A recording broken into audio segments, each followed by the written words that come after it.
warahmatullahi wabarakatuh. Kembali lagi bersama Suara Setara. Wow. Suara-suara rakyat. Suara-suara rakyat. Oke, dan kembali lagi bersama siapa ini? Wildan. Bang Wildan Syah. Nih, siapa yang nggak tahu beliau? Banyak sih. Kalau dari Indonesia banyak. Tapi kalau kita pasti udah pada tahu lah, apalagi para ketua-ketua OKP nih. Ampun, nggak ada yang kenal saya. Ketua-ketua komunitas nih pasti Tambah udah. lagi nggak ada yang kenal. Aduh, udah pasti banyak banget karena Bang Wil ini ketua generasi muda FKPPI. Wih, dan kemudian juga inisiator warga muda.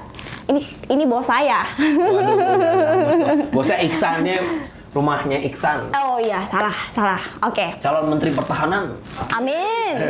Jangan lupa ajak-ajak saya ya, Mas. Oke. Ini jarang-jarang nih kan Bang Wil bisa kedua kali nih.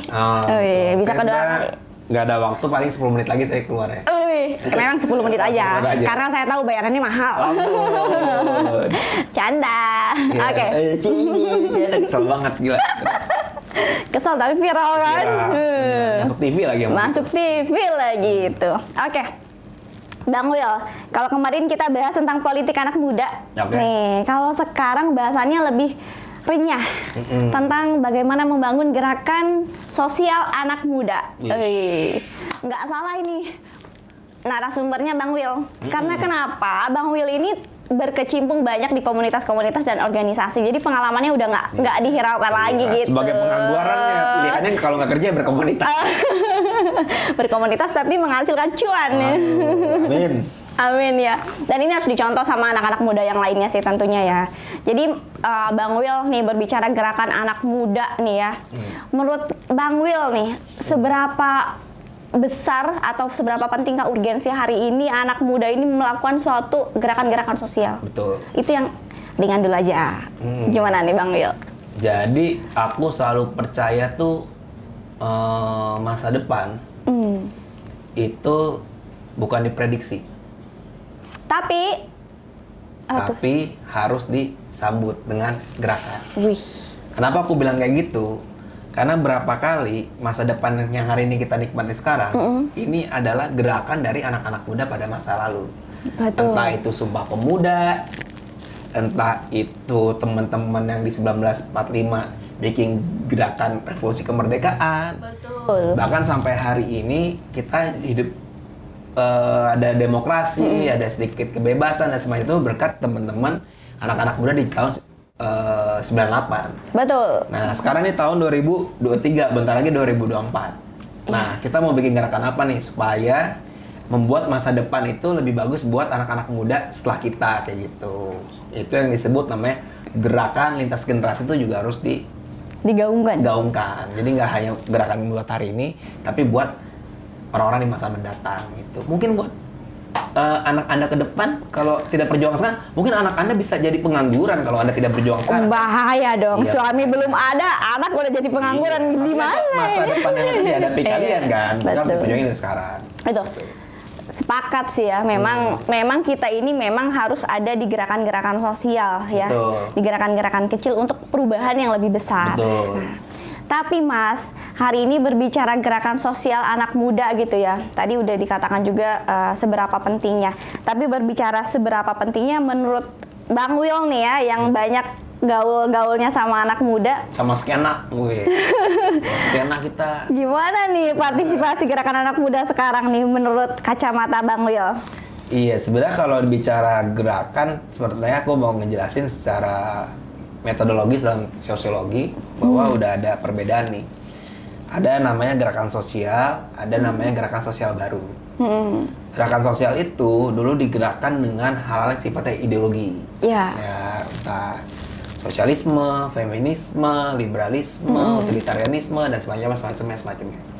Nah, di era yang sekarang nih, gerakan sosial baru dia bergerak lebih ke aliran atau lebih ke identitas atau lebih beragam. Yang dulunya awal ideologi jadi identitas, yang dulunya isu-isu narasi besar sekarang narasi kecil. Maksudnya sekarang gerakan nggak harus menganut ideologi yang gede-gede tuh yang seperti kita pelajari di kampus atau nggak di tempat-tempat diskusi, tapi ada juga yang berbasis kepada identitas perempuan, identitas masyarakat adat, identitas anak muda, terus identitas anak pang dan semacamnya.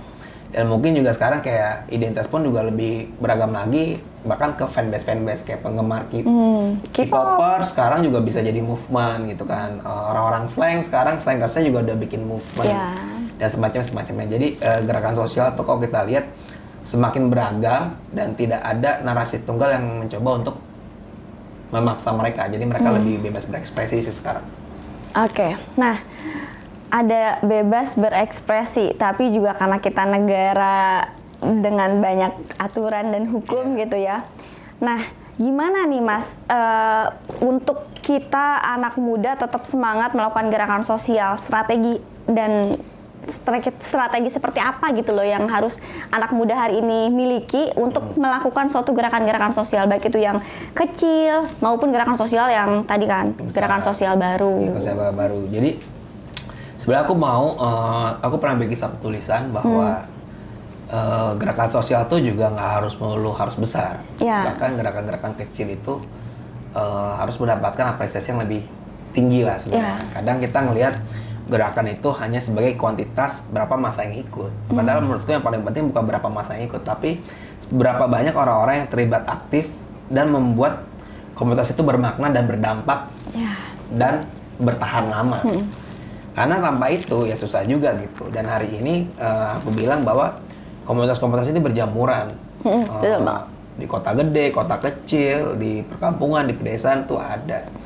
Nah, komunitas-komunitas ini yang awalnya punya satu prinsip yang namanya modal sosial. Jadi kan awalnya semua terpusat, sekarang terdesentralisasi dan sekarang ada modal sosial. Mungkin kayak aku cerita ada satu komunitas misalnya warga muda lah. Sebenarnya warga muda orangnya seberapa sih? Paling 5-10 orang gitu kan. Tapi dengan modal sosial itu bagaimana meningkatkan ke satu level selanjutnya, yaitu misalnya dari awalnya modal sosial jadi solidaritas ekonomi, misalnya dengan cara membangun ekonominya sendiri gitu, dengan lebih mandiri, ya bikin kegiatan, bikin event atau bikin sesuatu bisnis kecilan gitu kan.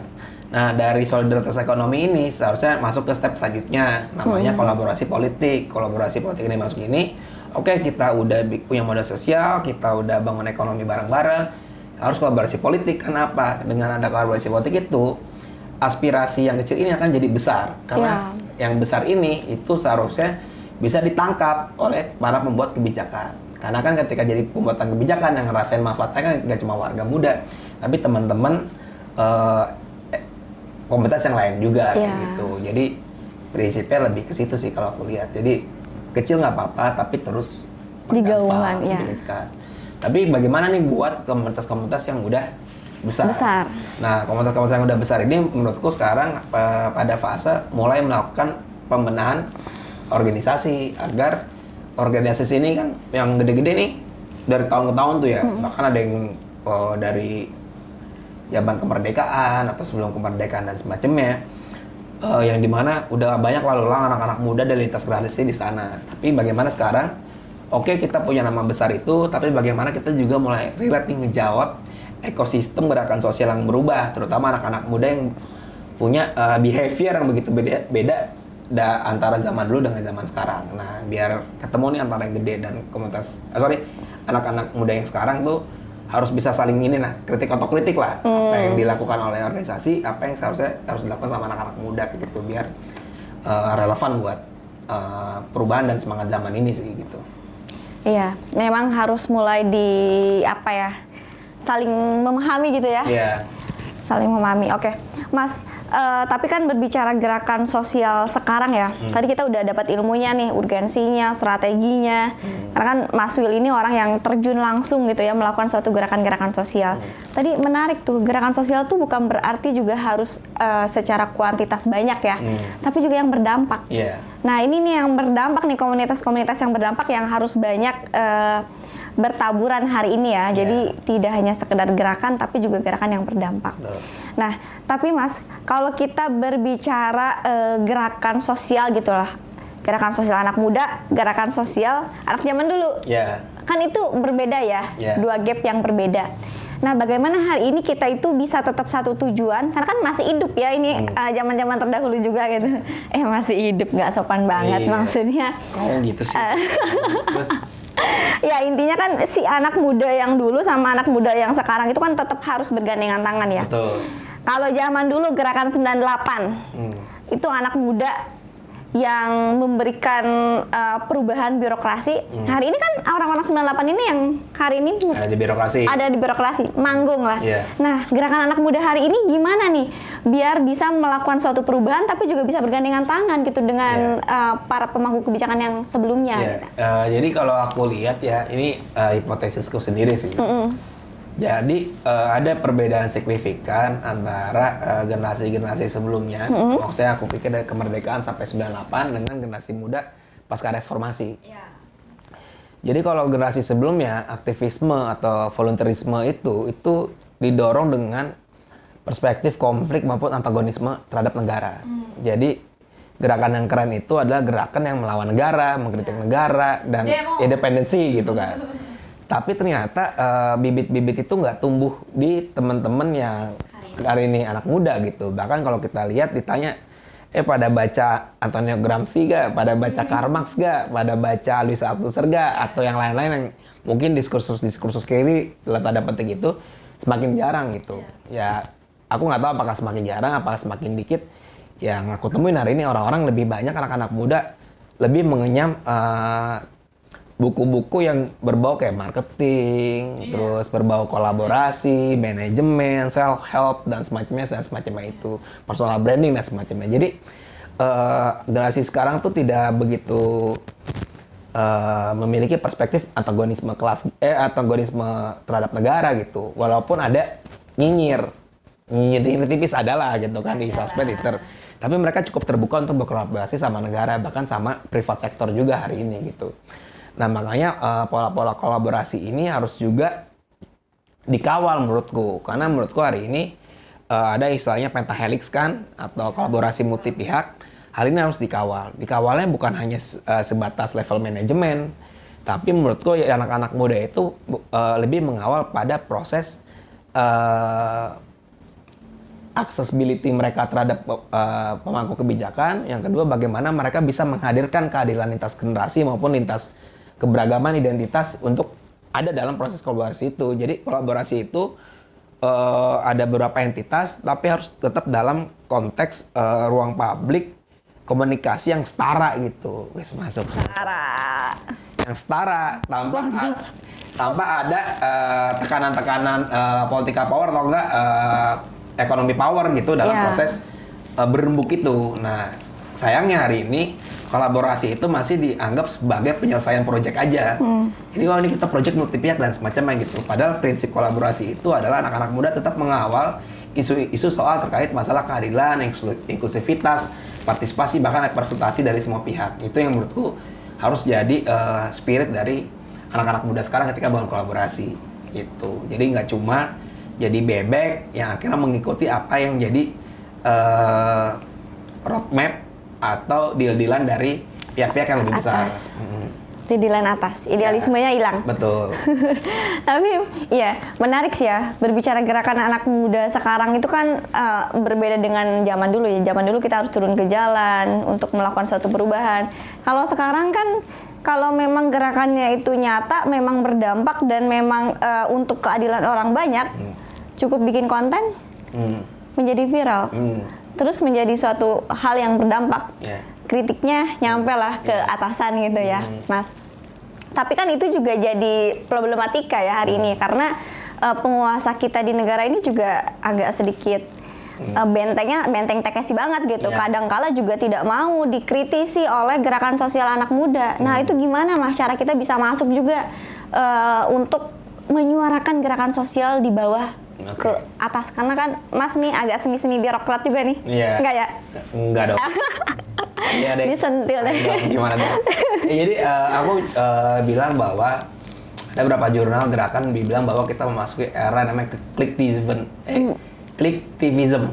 Jadi aktivisme berbasis pada klik. Ya ada change.org, ada kitabisa.com, ada petisi-petisi, bahkan bikin konten di TikTok dan sebagainya akhirnya viral. Tapi menurutku baik yang movement di new media atau di sosial media atau movement di akar rumput itu sama-sama penting ya sebenarnya. Iya. Karena kenapa sama-sama penting? Karena ruang-ruang ini harus tetap diisi. Karena di akar rumput dengan demo itu tetap penting karena itu mengisi ruang publik dengan keresahan gitu. Begitupun di sosial media hari ini juga baik orang-orang yang mengkritik itu juga emang penting juga untuk mengisi ruang publik dengan harapan kita gitu. Nah, poinnya sekarang menurut aku adalah bagaimana semua aktivitas yang berbau sosial itu tuh harus diliput malah menurut aku.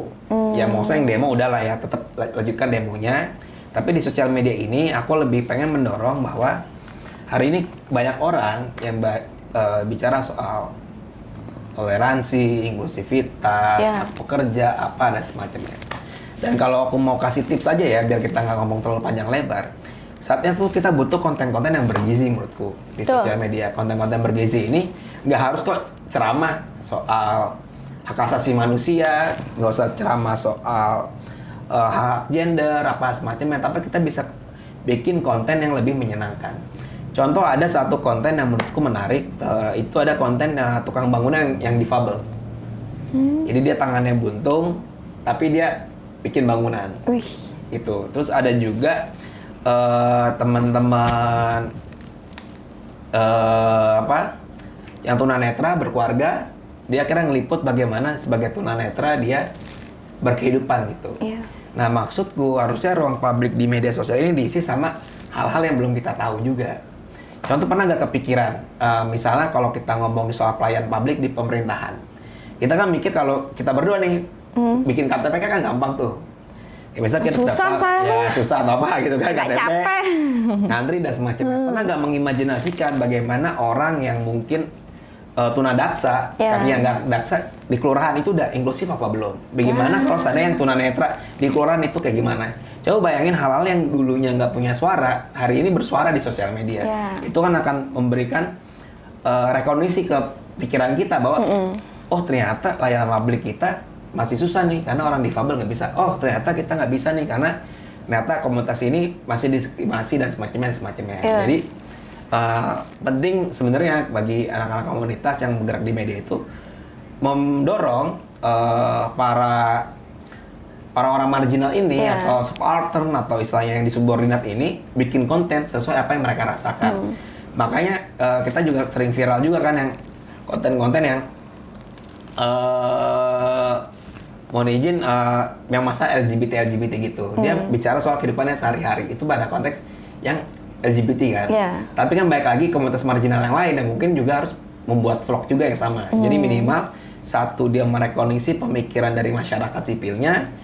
Yang kedua, mereka mampu untuk mulai menyenggol struktur kekuasaannya untuk ikut berubah kayak gitu.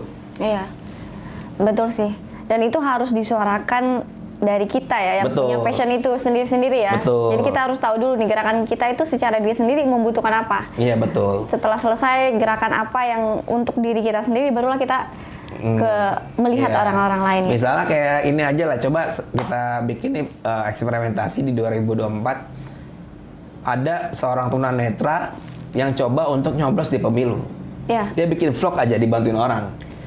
Susah gak sih nyoblos pemilu untuk nentuin masa depan sendiri? Kan kita bikin kepo ya, gimana sih sebenarnya kalau tunanetra nyoblos di pemilu kan? Kita nggak ada bayangan gitu. Jadi hal-hal itu yang perlu kita dorong. Keberagaman konten dan kalau aku pembaca teori-teori postkolonial juga, karena di postkolonial itu paling penting bagaimana kita bisa memberikan suara kepada yang bisu.